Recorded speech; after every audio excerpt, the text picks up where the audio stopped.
Hello friends, स्वागत है आपका आपके अपने लीगल चैनल में। मैं हूं एडवोकेट सनी शर्मा और दोस्तों आज की इस वीडियो में फिर से मैं आपको बहुत इंपॉर्टेंट चीज बताने वाला हूं। ऐसी चीज जहां पर गलती करके हस्बैंड अपने आप अपने ही बनाए गए रास्ते से फंस रहा है।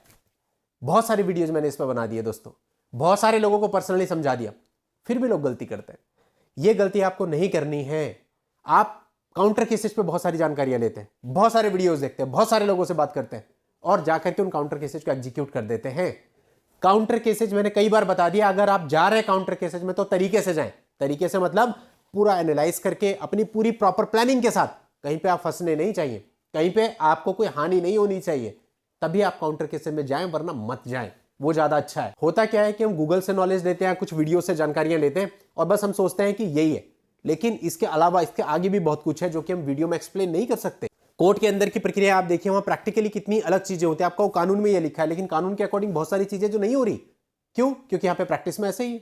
अब क्या करोगे आप? अब प्रैक्टिस में कैसा है, आप बोलते हैं कि भाई 340 की एप्लीकेशन लगाओ और पत्नी को जेल भेजो, लेकिन प्रैक्टिकली क्या होता है? जिन लोगों ने 340 की एप्लीकेशन लगाई, क्या उन हर केस में उनको फायदा मिला, रिलीफ मिला? बहुत सारे केस है जो 340 की वजह से फंसे पड़े होंगे, यानी कि ना आगे जा रहे हैं ना पीछे जा रहे हैं, 340 की वजह से स्टक हो गए। यानी कि मैं ये नहीं कहता फायदा नहीं मिलता, फायदा मिलता भी है, लेकिन जरूरी नहीं कि हर केस में फायदा मिले।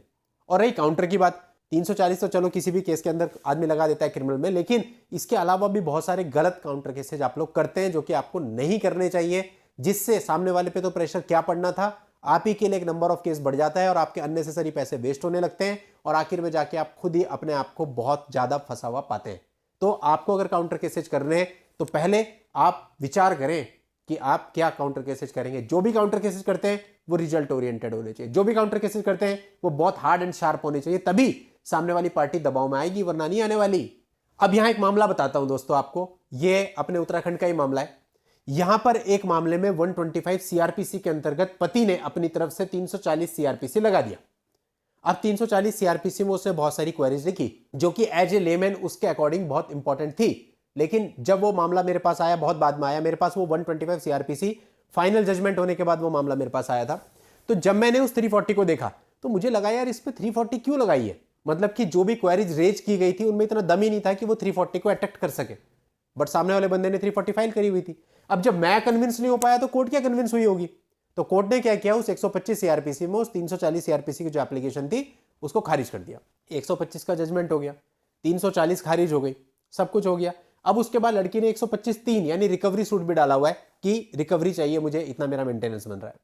मीनवाइल लड़के ने क्या किया कि भाई मेरा जो है 340 सीआरपीसी का केस है, इसके खिलाफ मैं इसके अगेंस्ट जाना चाहता हूं हाई कोर्ट में।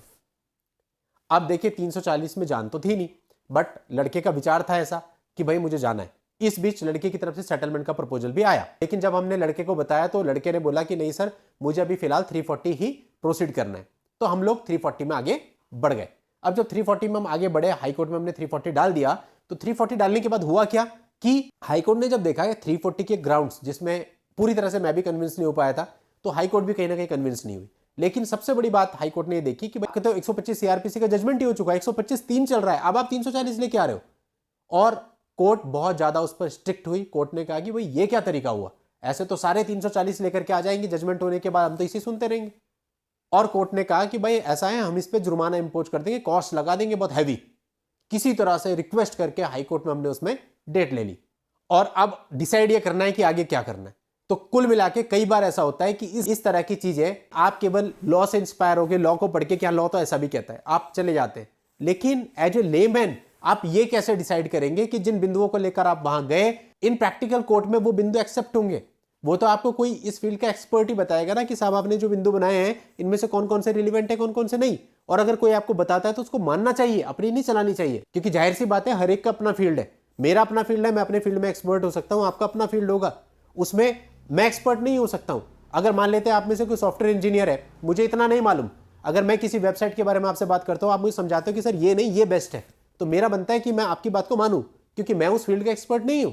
मैं तो केवल अपनी ओपिनियन से या अपना जितना मैंने नेट पे देखा उसके हिसाब से आपको बता रहा हूं कि साहब मैं तो ऐसे करूंगा, ये वाला प्लान जो है वेब होस्टिंग का मेरे लिए अच्छा है। लेकिन एज एन एक्सपर्ट आप उस पर काम करते हैं रात दिन, आपको ज्यादा अच्छे से पता है। आपने कहा ना साहब यहां से वेब होस्टिंग मत लीजिए, आप यहां से लीजिए, यहां से आपको सस्ती भी पड़ेगी और ये बेनिफिट मिलेंगे। तो अब मेरा काम है कि मैं आपकी बात को मानूं। अगर मैं फिर भी अपनी चलाता हूं कि नहीं ऐसा करो, तो फिर रिजल्ट के लिए कौन जिम्मेदार होगा?